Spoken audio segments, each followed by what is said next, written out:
জয় মা বর্গভীমার জয়, জয় মা বর্গভীমার জয়। প্রায় শেষের মুখে, শেষ পাতে চাটনির পর পায়েসটা ভীমা মন্দিরে আমরা খাওয়া দাওয়া প্রায় কমপ্লিট। মায়ের ভোগ প্রসাদ 1:30 বাজে। তো viewers, welcome to our channel travel with 3D। আমি তাপস, আন্তরিকভাবে আপনাদের সবাইকে ধন্যবাদ জানাই আমাদের ভিডিওগুলো দেখার জন্য, আর চ্যানেলটা সাবস্ক্রাইব করে আমাকে মোটিভেট করার জন্য আরও বিশেষ করে আপনাদের ধন্যবাদ। তো আমরা আজ 31 জুলাই 2026 শুক্রবার পরিবারের সবাই মিলে যাচ্ছি তমলুকের সেই বিখ্যাত খ্যাতনামা মা বর্গভীমার মন্দিরে। পুরাণ কথা অনুযায়ী এখানে মা সতীর বাম পায়ের গোড়ালি পড়েছিল। তো 51টা সতীপীঠের মধ্যে এটা কিন্তু খুবই জাগ্রত। আর পুরাণ কথা অনুযায়ী এই মন্দিরটার অস্তিত্ব যেমন বহু প্রাচীনকাল থেকে আছে, সেখানকার ইতিহাস বলছে যে উড়িষ্যার ময়ূরভঞ্জ জেলার ময়ূর রাজবংশীয় রাজারাই কিন্তু এখানে এই মায়ের মন্দিরটা প্রতিষ্ঠা করেছিলেন।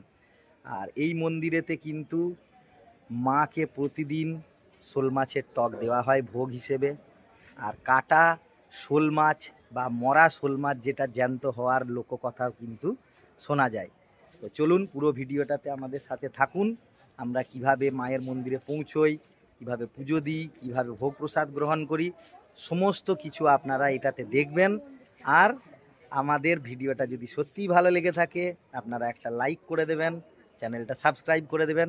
তো বেশি কথা না বাড়িয়ে আপনারা লক্ষ্য করতে থাকুন, আমাদের সাথে থাকুন। আমরা আজ মিদনাপুর থেকে 2230 আসানসোল হলদিয়া সুপারফাস্টে করে প্রথমে তমলুক যাব, তারপর বাকিটা আপনাদেরকে যেতে যেতে দেখাচ্ছি।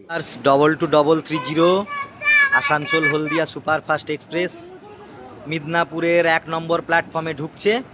আর আমরা আজ এই ট্রেনে করেই যাব। যাক, ট্রেনের মধ্যে আমাদের আজকের কোচ D1, লোক নামছে, কিছুজন নামছে, আমরা উঠব। আমাদের seat number 78 79 80 D1 coach number, second sitting. চলুন ট্রেনের ভেতরে ঢুকি। এই দিকটাতে টয়লেট, আর এই দিকেতে মনে হয় আমাদের সিটগুলো আছে। 78 79 80 মানে একদম সামনের দিকে হবে, একদম সামনের দিকে। ভেতরেতে দুদিকেই তিনজন বসা যাবে, একদম সামনের দিকে। আর মিদনাপুর স্টেশনের প্ল্যাটফর্ম 1 নম্বর থেকে 2230 আসানসোল হলদিয়া সুপারফাস্ট এক্সপ্রেস ছেড়ে যাচ্ছে। আমাদের যেহেতু তমলুক যাব, গন্তব্য খুবই ছোট জার্নি। মিদনাপুর থেকে ছাড়লো, এবার কাঁসাই হল্টের উপর দিয়ে নদী কাঁসাইয়ের যে জল, সেই ভিউ দেখতে দেখতে আমরা প্রথমে গিয়ে দাঁড়াবো খড়গপুর স্টেশন, তারপরে পাঁশকুড়া এবং 3 নম্বরেতে তমলুক। ব্যান্ডের ভেতরটা এইরকম সিট ক্যাপাসিটি, দুদিকেই তিনজন করে বসছে। আর খুব বড় না হলেও মোটামুটি একটা অল্প সময়ে যাওয়ার জন্য ঠিকই আছে। তো জাস্ট মিদনাপুর স্টেশনটা থেকে প্ল্যাটফর্মটা ছেড়ে বাইরে বেরিয়ে আসার পর এই দিকের দৃশ্যটা আস্তে আস্তে সবুজ গাছপালাতে কিন্তু ছেয়ে যাবে।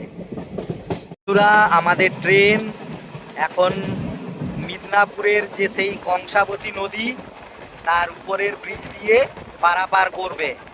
ভীষণ আওয়াজ হবে, ট্রেনটা বেশ জোরেও যাচ্ছে। আর নদীতে জলটা আপনারা জাস্ট লক্ষ্য করবেন কতটা জল বেড়েছে বর্ষার জন্য, প্রচুর জল। ওই যে দূরে বাঁশের ব্রিজটা দেখছেন, ওইটা দিয়েই কিন্তু ভেঙে যাওয়ার জন্য এখন লোকজন নৌকায় করে পারাপার করে। আর দূরে এই যে দেখুন ফ্যাক্টরিগুলো দেখা যাচ্ছে, এগুলো কিন্তু রেশমি মেটালিক্স আর টাটা মেটালিক্সের ফ্যাক্টরিগুলো। জাস্ট নদীটা পার করলো ব্রিজে।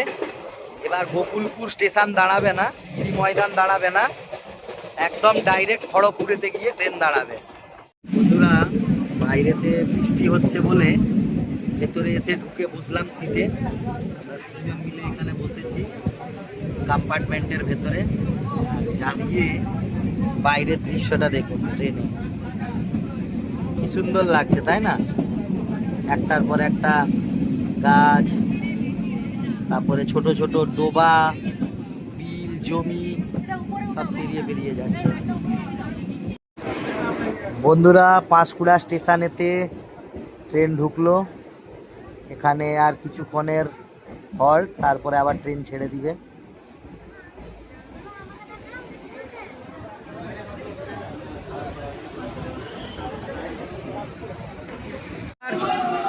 আমরা নেমে গেছি এখন তমলুক স্টেশনেতে। এবার ফ্লাইওভার দিয়ে না গিয়ে লিফটে করে উপরে উঠে ওই পার দিয়ে আমরা বেরিয়ে যাব। তো প্ল্যাটফর্ম থেকে বাইরে বেরিয়ে আপনাদের সাথে আমি কথা বলছি। তমলুক স্টেশনের প্ল্যাটফর্মটা থেকে বেরিয়ে সামনের দিকে দেখুন, এইখানটাতে অটো স্ট্যান্ড আছে, টোটো আছে। তো আমরাও যাই কথা বলি। এখানেই কোনো রকম অটো বা টোটোতে করেই আমাদেরকে মন্দির অবধি যেতে হবে। কত কি ভাড়া লাগছে সব আপনারা দেখবেন, চলুন। বন্ধুরা, আমরা বাইরেতে টোটোয় উঠলাম, 20 টাকা করে পার হেড লাগবে। একদম বর্গভীমা মায়ের মন্দির অবধি পৌঁছে যাবে। একদম ডিস্টেন্স তো নয়, দেখা যাক। আর এখান থেকে বাইরে স্টেশনের দৃশ্যটা দেখুন, প্ল্যাটফর্মের বাইরেটা। তমলুক স্টেশনের বাইরেটা কিন্তু বেশ ভালো সাজানো। এবার টোটো ছাড়বে, টোটোতে করে আমরা পৌঁছে মন্দিরের সামনে গিয়ে দেখছি বাকিটা। বন্ধুরা, মা বর্গভীমা তমলুকের সেই বিখ্যাত মন্দির। এখানে এই সিঁড়ি দিয়ে মন্দিরের ভিতরে ঢুকতে হয়। আর দুই পাশেতে অনেকগুলো এরকম দোকান তো আছেই, রাস্তাটার বাইরেও এরকম দোকান আছে দেখালাম। আর ঠিক এই রাস্তাটা দিয়ে মন্দিরের উপরে যখন আমরা উঠছি সিঁড়ি দিয়ে, এইভাবে ধাপগুলো কি সুন্দরভাবে যাতে স্লিপ না করে যায় তার জন্য দেখুন নিচে এরকম করে দেয়া আছে যাতে স্লিপ না হয়ে যায়। এখান থেকে ঢুকতেই সামনেই আপনারা দেখতে পাবেন একদম মূল মন্দিরে কত মানুষ দাঁড়িয়ে আছে। পুজোর অঞ্জলি দেওয়া হচ্ছে বাইরেতে, তারপর লাইন দিয়ে ভেতরে ঢুকে মায়ের দর্শন।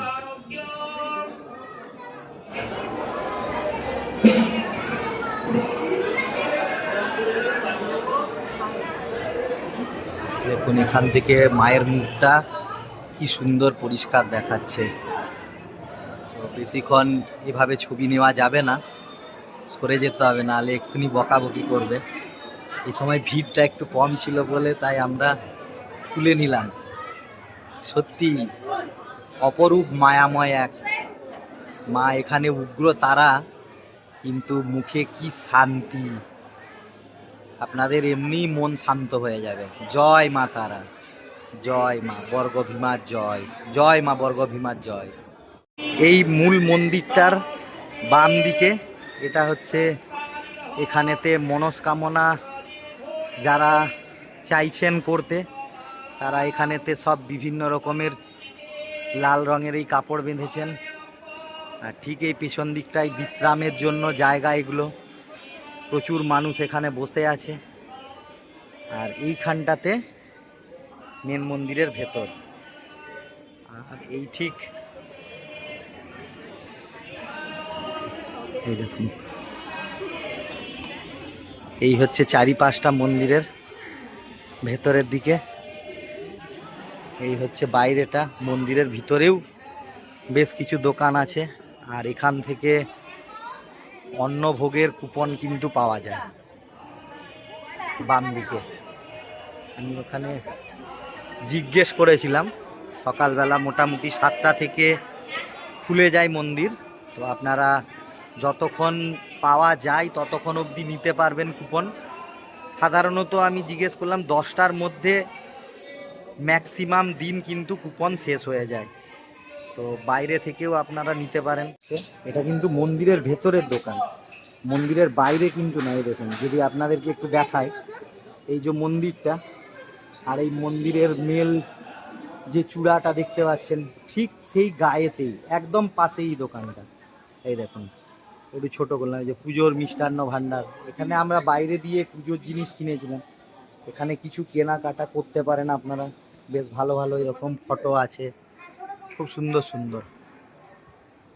পুরা মা বর্গভীমা মন্দিরে এখানে মা কালী উগ্র তারা রূপে পূজিতা হন। আর এই মন্দিরে সত্যিই একটা অসাধারণ পজিটিভ এনার্জি আছে। আমরা পুজো দিলাম লাইন দিয়ে, অঞ্জলি দেওয়ার পর মায়ের যখন দর্শন করলাম, ওই মুখটার দিকে জাস্ট তাকিয়ে 2 মিনিটের জন্য কোনো কিছু মনে আসছে না। আপনারা আসলে পরে আপনাদের যে অচঞ্চল মন, অস্থির মন যে 2 মিনিটের মধ্যে স্থির হয়ে যাবে, সেটা আমি আপনাদেরকে একদম বলতে পারি আমার পার্সোনাল অভিজ্ঞতা থেকে। এখানে সত্যিই পজিটিভ ভাইব আছে। মনটা আপনার যতই অস্থির চঞ্চল হোক, কিছু সময়ের জন্য হলেও আপনারা এখানে যদি আসেন, আপনাদের মন একদম স্থির হয়ে যেতে বাধ্য। মা কিন্তু ভীষণ ভীষণ জাগ্রত, এখানে ভীষণ জাগ্রত। পুরো পুকুরটাই মোটামুটি একদম সবুজ সবুজ কচুরিপানাতে ভরে গেছে। নদীর সাথেই মন্দিরের এই পুকুরের যোগ আছে। যেটা শুনলাম যে এই মন্দিরের মধ্যেই যে পুকুরটা, এটা নাকি নদীর সাথে যোগ আছে। নদী ঘুয়ার এই জায়গাটাতেই বসিয়ে মায়ের অন্নভোগ সবাইকে দেওয়া হয়। তো আমরা তো বসে গেছি, এখনও টাইম হয়নি, আর কিছুক্ষণের মধ্যেই মোটামুটি সবাই তো বলছে 12:30 বাজলে এখানে আসন দেওয়া শুরু করে দেবে। 1টা থেকে খাবার চালু হয়, 2:30 পর্যন্ত ভোগ প্রসাদ খাওয়ার কাজটা চলে। তারপরে কিন্তু আর ভোগ প্রসাদ দেওয়া হয় না। তো আমরা আগে থেকেই বসে গেছি, এবার আস্তে আস্তে ওখানে থেকে কি হয় দেখছি, আপনাদেরকেও শেয়ার করব। বন্ধুরা, থালাতে ভাত, আলু ভাজা, এটা শুক্তো, এটা লেবু, নুন সব কিছুই দিয়েছে। এরপরে আবার ডাল আসছে। প্রায় শেষের মুখে, শেষ পাতে চাটনির পর পায়েসটা খাচ্ছে। বর্গভীমা মন্দিরে আমরা খাওয়া দাওয়া প্রায় কমপ্লিট। মায়ের ভোগ প্রসাদ 1:30 বাজে।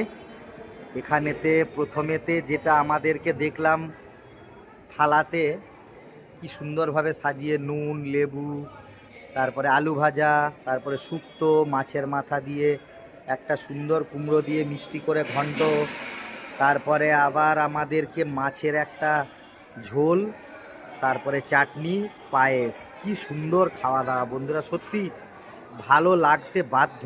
আপনারা যদি না আসেন কিভাবে বুঝবেন। তো খাওয়া দাওয়া যেহেতু শেষ, এবার এখান থেকে বেরিয়ে যাওয়ার পালা। এবারে অটো ধরবো, এখানে অটো নেই, টোটোতে করে আবার স্টেশন যাব, সেখান থেকে ট্রেন ধরবো। আবার উঠে গেলাম মন্দিরের সামনে থেকে। এবারে স্টেশনেতে গিয়ে আবার 3:05 আছে হলদিয়া আসানসোল, যেটাতে এসছিলাম আসানসোল হলদিয়া, ওটাই এখন আবার হলদিয়া আসানসোল হয়ে যাবে। মিদনাপুরে নেমে যাব 5টায়। আমরা তমলুক স্টেশনের বাইরে টোটো থেকে এসে নেমে গেলাম, টোটো ছেড়ে দিয়ে গেল। এবার নামার সময় ঠিকভাবে আপনাদেরকে দেখাতে পারিনি। বাইরেটা দেখুন কি সুন্দর, তমলুক স্টেশনের বাইরেটা সত্যি খুব সুন্দরভাবে সাজানো। দাঁড়ান একটু জুমটা কাটাই। এই দেখুন প্ল্যাটফর্মটা বাইরে থেকে দেখছেন কত সুন্দরভাবে সাজিয়েছে, কত সুন্দর। এদিকে একটা জল ট্যাঙ্কিও আছে। এবার আমাদের তো ট্রেনের টাইম 3:05, এখন তো বাজে সবে 2, 1 ঘন্টা বসতে হবে। তা রোদে তানিশের তো অবস্থা একদম খারাপ। এবার আমরা যাই ভিতরে প্ল্যাটফর্মেতে, টিকিট কেটে চুপচাপ বসবো। আজকে সারা দিন কি সুন্দরভাবে মোটামুটি কাটলো, ভালোই কেটেছে। চলুন প্ল্যাটফর্মের ভিতরে ঢুকে আপনাদের দেখাই। ওটা থেকে টিকিট কাউন্টার, টিকিটগুলো কেটে নিই, তারপরে প্ল্যাটফর্মের ভিতরে ঢুকবো। ট্রেন খড়গপুর স্টেশন ঢুকে গেল।